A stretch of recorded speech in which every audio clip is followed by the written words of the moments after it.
यहाँ पर अपने सताने वालों से कहा कि हे पिता, इन्हें क्षमा कर, क्योंकि ये नहीं जानते कि ये क्या करते हैं। बाइबल के अंदर हम बहुत सारी जगह पर जो है इन बातों को देखते हैं और पढ़ते हैं और समझते हैं कि यीशु मसीह जो है हमेशा अपने लोगों के लिए क्षमा चाहता था। अपने लोगों को, अपने जो सताने वाले थे उनको क्षमा करना चाहता था। क्यों? आखिर ऐसा क्यों था कि यीशु मसीह सबको क्षमा करता था? यीशु मसीह इसलिए सबको क्षमा करता था क्योंकि ये पूरी की पूरी दुनिया उस यीशु मसीह के द्वारा रची हुई थी। हालेलुया। और कई बार जब हम किसी चीज को बनाते हैं तो उस चीज में कई बार कुछ डिफेक्ट आ जाता है। कई बार हम सब्जी बनाते हैं तो सब्जी थोड़ी सी क्या हो जाती है, कभी नमक तेज हो जाता है, कभी थोड़ा पानी ज्यादा डल जाता है, कभी कैसा, कभी आलू कच्चा रह जाता है। तो उस समय जो बनाने वाला होता है वो क्या कहता है, कोई नहीं, थोड़ा सा हो गया है, आप इसको खा लो, एडजस्ट कर लो। क्योंकि बनाने वाला हमेशा ये चाहता है कि उसकी बनाई हुई चीज किसी न किसी तरह से एडजस्ट हो जाए। हालेलुया। और इसलिए यीशु मसीह ने यहाँ पर अपने उन लोगों से कहा, जिन लोगों को, जो लोग यीशु मसीह को क्रूस पर चढ़ा रहे थे, उन्होंने कहा, हे पिता, इन्हें क्षमा कर, क्योंकि ये नहीं जानते कि ये क्या कर रहे हैं। हालेलुया।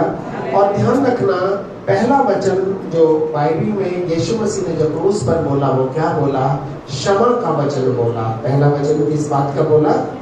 क्षमा का बोला। और यीशु मसीह जो है अपने लोगों को ये संदेश देना चाहता था कि वो अपने लोगों को क्षमा करना चाहता था। भले वो उसके दुश्मन थे, लेकिन उसको मालूम था ये कौन है, पृथ्वी और उसकी सारी भरपूरी हमारे परमेश्वर की है। वो अपने लोगों को क्षमा करना चाहता है। और बाइबल में बहुत सारी ऐसी चीजें हैं जहां पर यीशु दूसरे लोगों को हमें क्षमा करने की क्या देता है? शिक्षा देता है। ठीक है। कई बार हम क्षमा का जो शब्द है माफी, उर्दू में इसको क्या बोलते हैं? माफी। कई बार हम सोचते हैं कि माफ करना बहुत आसान है, पर वास्तव में माफ करना इतना आसान नहीं है। लेकिन इस माफ को करने के लिए हमें परमेश्वर की सामर्थ्य की आवश्यकता होती है। और जब परमेश्वर हमें सामर्थ्य देता है तो हम माफ कर सकते हैं। नहीं तो कई बार लोग कह देते हैं कि चलो माफ तो कर दिया, परमेश्वर की शक्ल देखना नहीं चाहता। वो क्या कहते हैं? माफ तो कर दिया, लेकिन मैं इसकी शक्ल देखना नहीं चाहता। और जिस प्रकार से बाइबल में लिखा है, हमें प्रभु की प्रार्थना को भी हम पढ़ते हैं कि हे पिता हमारे, तो जो स्वर्ग में है, तेरा नाम पवित्र माना जाए, तेरा राज्य आए, तेरी मर्जी जैसे आसमान में पूरी होती है वैसे पृथ्वी पर भी पूरी हो। हमारी रोज की रोटी आज हमें दे। और जिस प्रकार हम अपने अपराधियों को क्षमा करते हैं, क्या लिखा है? जिस प्रकार हम अपने अपराधियों को क्षमा करते हैं, वैसे ही तू भी हमारे अपराधियों को। तो हम किस प्रकार से अपने अपराधियों को क्षमा करते हैं, ये डिपेंड करता है कि आपके जीवन के अंदर परमेश्वर की कितनी माफी काम करेगी। कई बार हम कहते हैं कि ठीक है माफ कर देंगे, पर उसके बाद हम उसकी शक्ल देखना नहीं चाहते। तो प्रभु भी कहेगा, ठीक है भाई, जिस प्रकार तूने उनको माफ किया वैसे मैंने भी तुझे माफ कर दिया, पर तेरी शक्ल देखना नहीं चाहता। तो कई बार ये माफी का जो शब्द है, ये वास्तव में एक ऐसा शब्द है कि जो आपको मुझको ये ध्यान रखना है कि कई बार जब लोग हमें सताते हैं, हमें परेशान करते हैं, बहुत बड़ा हृदय होना चाहिए आपको दूसरों को माफ करने के लिए। कई बार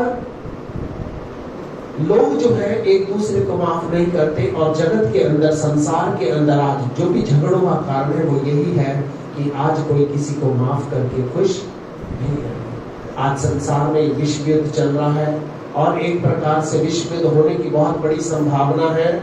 और हम सब जो आज ऐसे बैठे हैं, हम कह नहीं सकते कि किस वक्त में टेम्परेचर हाई हो जाएगा। ध्यान रखना, टेम्परेचर क्या हो जाएगा? हाई हो जाएगा। और शायद एक वक्त ऐसा आ जाए कि हम यहाँ से बाहर भी ना निकल पाए। क्यों? क्योंकि इस समय युद्ध चल रहा है। सारे के सारे देश बिल्कुल रेड अलर्ट पे हैं और एक दूसरे बस यही सोच रहे हैं कि कौन सा देश परमाणु युद्ध शुरू करेगा। और एक ने भी अगर शुरू कर दिया तो दूसरे वाले देश को आगे कुछ करने का मौका तक नहीं मिलेगा। इसलिए हर देश अलर्ट एकदम तैयार बैठा है कि वहां से एक ने शुरू किया, उसके बाद सब अपने अपने दुश्मनों के ऊपर क्या करेंगे, हमला करेंगे। और इसलिए हम इस बात को ध्यान रखें, इस देश को, इस दुनिया को अगर थामने वाला कोई है तो वो हमारा परमेश्वर है। हमारा परमेश्वर आपको मुझको भी थामेगा। बाइबल में 18 अध्याय में मत्ती रचित सुसमाचार में हम एक दृष्टांत को पढ़ते हैं। थोड़ा सा खोलेंगे इसको 18 अध्याय को और उसका 23 वचन से थोड़ा सा देखेंगे। मत्ती रचित सुसमाचार का 18 अध्याय, ठीक है।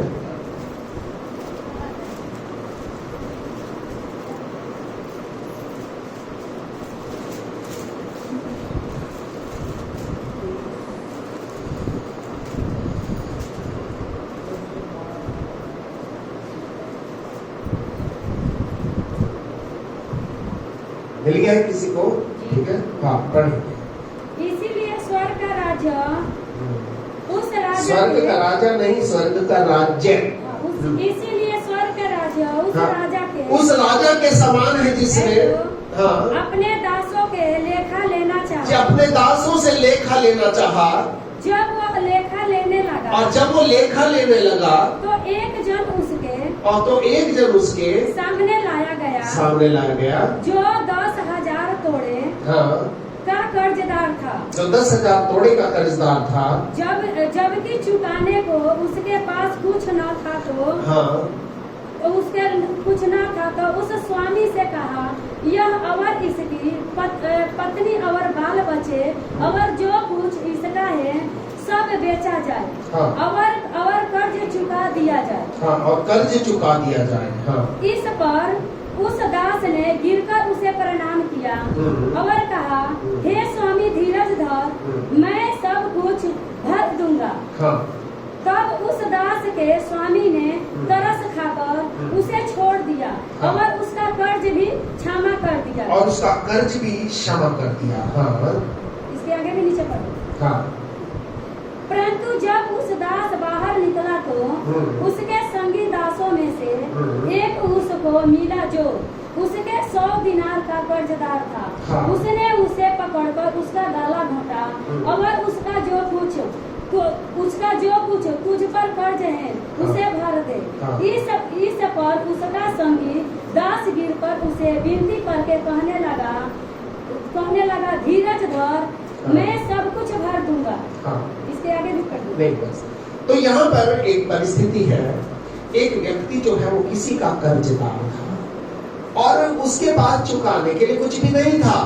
तो उसने कहा, भाई ठीक है, अगर तेरे पास कुछ भी चुकाने के लिए नहीं है तो फिर हम क्या करें। उससे माफी मांगने लगा और वचन में लिखा है कि उस राजा ने दया करके उसके सारे कर्ज को क्या कर दिया, माफ कर दिया। उसका सारा कर्ज उसने क्या कर दिया, खत्म कर दिया, उसको माफ कर दिया। लेकिन वही व्यक्ति, मतलब इस व्यक्ति का कितना कर्जा था, 10,000 तोड़े। इस एक तरह से कह सकते हैं, मान लो 10,000 रुपए थे। उसके बाद जब इसका माफ कर दिया, ये बाहर निकला, इसी का कोई और भी कर्जदार होगा जो बाहर निकला, वो सिर्फ 100 रुपए उसके कर्ज उसके ऊपर था। और उसने कहा कि जो तेरा वो है वो मुझे दे। तो उसने, वचन में लिखा है कि उसने उसका गला घोटा और उसको पकड़कर बंदी घर में डाल दिया।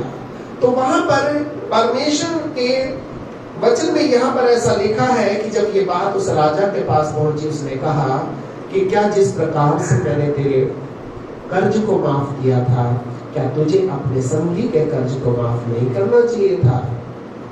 और वचन में लिखा है कि उसने उसको पकड़कर कहां डाल दिया, बंदी घर में डाल दिया। स्वामी किससे भर गया। 34 वचन को पढ़ेंगे, क्या लिखा है।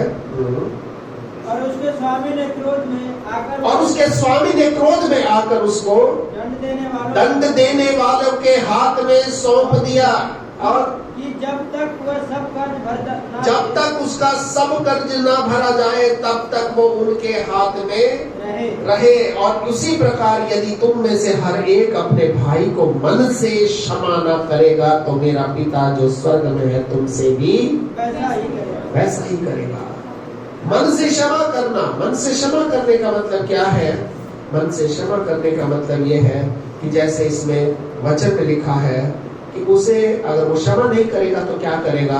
बाइबल में लिखा है कि यदि तू अपनी भेंट को वेदी पर लाए और वहां तेरे मन में ये ख्याल आए कि मेरे भाई के मन में मेरे प्रति कुछ है, तो अपनी भेंट को सबसे पहले वेदी पर छोड़ दे और जाके सबसे पहले अपने भाई से माफी मांग, उससे मेल मिलाप कर, क्योंकि मेल मिलाप की सेवा वेदी की सेवा से बहुत बड़ी है। हालेलुया। मेल मिलाप की जो सेवा है वो परमेश्वर की इस वेदी की सेवा से बहुत बड़ी है। इसलिए हम परमेश्वर के इस वचन के अंदर इस बात को पढ़ते हैं कि वचन में लिखा है कि ऐसा ना हो कि वो तुझे मुद्दई को सौंप दे और मुद्दई तुझे सिपाही को सौंप दे और सिपाही तुझे जेल में डाल दे। और लिखा जब तक तू पाई नहीं चुका देगा तब तक वहां से छूटने नहीं पाएगा। ऐसा क्यों बताया गया है? क्योंकि कई बार जब हम अपने हृदय के अंदर कड़वाहट को लेकर घूमते हैं, किसी के प्रति बात को लेकर के घूमते हैं, हम इस बात को याद रखें, हम परमेश्वर के लोग हैं। जैसा परमेश्वर ने हमें क्षमा किया है वैसा ही हमें भी दूसरों को क्षमा करना चाहिए। और जब हम दूसरों को क्षमा करना चाहिए, क्योंकि ऐसा ना हो कि वो तुझे हाकिम, ये हाकिम कौन है? शैतान है।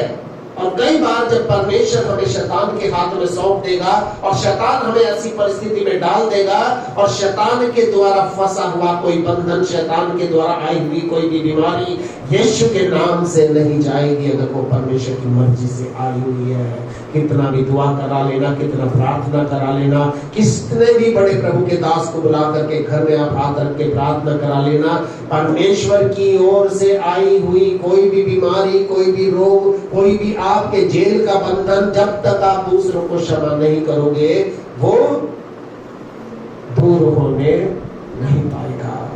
क्योंकि बाइबल में लिखा है यदि तुम में से कोई रोगी हो, याकूब की पत्री 5 अध्याय में लिखा है, तो कलीसिया के प्राचीनों को बुलाए और वो प्रभु के नाम से उस पर तेल मल करके प्रार्थना करे। विश्वास की प्रार्थना के द्वारा रोगी खड़ा हो जाएगा। और उसमें एक बात और भी लिखी है, और वो बात कि यदि उसने कुछ पाप भी किए हुए हैं तो भी वो क्षमा हो जाएंगे। और इसलिए उसमें लिखा है तुम एक दूसरे के सामने अपने अपने पापों को, अपराधों को क्या कर लो? मान लो, जिससे तुम, क्या लिखा है? चंगे हो जाओ। ऐसा लिखा है, जिससे तुम चंगे हो जाओ। कई बार कुछ बीमारियां, कुछ रोग ऐसे होते हैं जो इसलिए हमारे जीवन में चलते रहते हैं क्योंकि हम किसी के सामने झुकना पसंद नहीं करते। और अगर हम किसी के सामने झुकना, क्योंकि लिखा है कि अगर हमसे किसी के प्रति कोई गलती हुई है तो हम जाकर, गलती होना इंसान का काम है, लेकिन हमें माफी मांगकर अपने संबंध को उससे अच्छा करना है। और यहाँ पर हम इस समय यीशु मसीह को देखते हैं जो क्रूस पर टंगा है, जो क्रूस पर चढ़ा हुआ है। इस समय उसके अपने जितने दोस्त थे, अपने जितने लोग थे, वो सारी की सारी भीड़, जो 5000 के लोगों को उसने खाना खिलाया था, आज उनमें से एक भी व्यक्ति वहां पर उसके पास मौजूद नहीं था। वो सब के सब उसे छोड़कर चले गए थे। और मैं आपको ये बता रहा हूँ कि जब एक व्यक्ति का जनाजा जाता है, जब मौत की अर्थी निकलती है तो अर्थी आगे रहती है और बाकी लोग पीछे हो जाते हैं। लेकिन जब खुशी का समय, बाजे बजने का, घोड़ी चढ़ने का समय आता है तो दुल्हा पीछे रह जाता है और लोग आगे।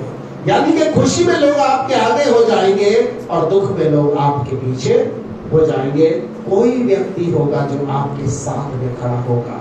बाइबल में लिखा है जब यीशु क्रूस पर था तो उसकी माँ मरियम और उसका एक प्रिय चेला जिसका नाम क्या था?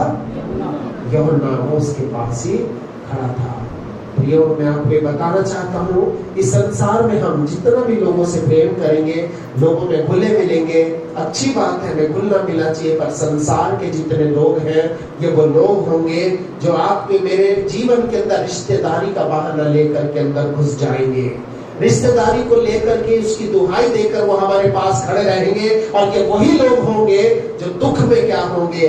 पीछे हो जाएंगे। और जब सुख और आएगा तो सबसे आगे, सबसे पहले मिल जाएंगे। जब दुख होगा तो लेट आएंगे और जब सुख होगा तो 10-15 मिनट पहले ही पहुंच जाएंगे। क्यों? क्योंकि सुख में क्या है, संसार में लोग आगे आ जाते हैं और दुख में लोग पीछे हो जाते हैं। इसलिए आज यीशु मसीह क्रूस के ऊपर अकेला था। अकेला होने के बावजूद भी वो उन सब लोगों को वहां पर देख रहा था कि जितने लोग उसके द्वारा चंगे हुए थे, जितने लोगों को उसने जीवन दिया था, वो सारे के सारे लोग, जिन लोगों को उसने आशीषित किया था, वो सारे लोग जिनको उसने बरकत दिया था, आज वो पूरी की पूरी भीड़ जो है वो यीशु मसीह को कुछ भी नहीं समझ रही थी। आज वो यीशु को पहचानने से भी इनकार कर रही थी। पर कुछ लोग थे जो उसके पास में उस समय में भी खड़े थे, और वो कौन था? यीशु मसीह का सबसे प्यारा चेला जिसका नाम क्या था? यूहन्ना। वो उसके पास खड़ा था। और इसलिए हम यहाँ पर प्रभु के उस हृदय की गहराई को देखें। वो उसके बाद भी कह रहा है, पिता इन्हें क्षमा कर, क्योंकि ये नहीं जानते कि ये क्या करते हैं। आप और मैं जब प्रभु की उपस्थिति में रहते हैं, प्रभु को जब अपना जीवन देते हैं, हमारे जीवन में भी बहुत लोग हमें ऐसे मिलेंगे कि जो ऐसे लोग होंगे जिनको, जो हमारे जीवन के प्रति बहुत सारी उल्टी बातें करेंगे, बहुत सारी हमें परेशानी वाली बातें करेंगे, लेकिन हमें उनसे लड़ना नहीं है। हमें क्या करना है? क्षमा करना है, क्योंकि बदला लेने का काम किसका है? परमेश्वर का है। वो परमेश्वर अपने आप हमारी कार्य को पूरा करेगा, पर हमें ये विश्वास करना है कि प्रभु, मैं अपने मुकदमे को, मैं अपने बातों को तेरे हाथ में सौंपता हूँ। मेरा फर्ज है इसको माफ करना, और हम उसको क्या कर दें? माफ कर दें। और ऐसा करने के द्वारा हम अपने जीवन और अपने परिवार में परमेश्वर की आशीषों को देख सकते हैं, उसकी बरकतों को देख सकते हैं, और आने वाले दिनों में हम भी इस जीवन में अपने एक निर्णय लेकर के चले कि हमारे जीवन में चाहे कुछ भी हो, हम एक दूसरे को क्षमा करना सीखें, ताकि परमेश्वर की आशीषें और उसकी बरकतें हमारे जीवन में काम करती रहे। परमेश्वर इस वचन के द्वारा हम सबों को बड़ी आशीष दे। परमेश्वर के इस वचन के द्वारा हम सब लोग यही सीखते हैं कि परमेश्वर हमको और आपको ये सिखाता है कि हम एक दूसरे को क्षमा करें। परमेश्वर हम सबको इस वचन के द्वारा आशीष दें।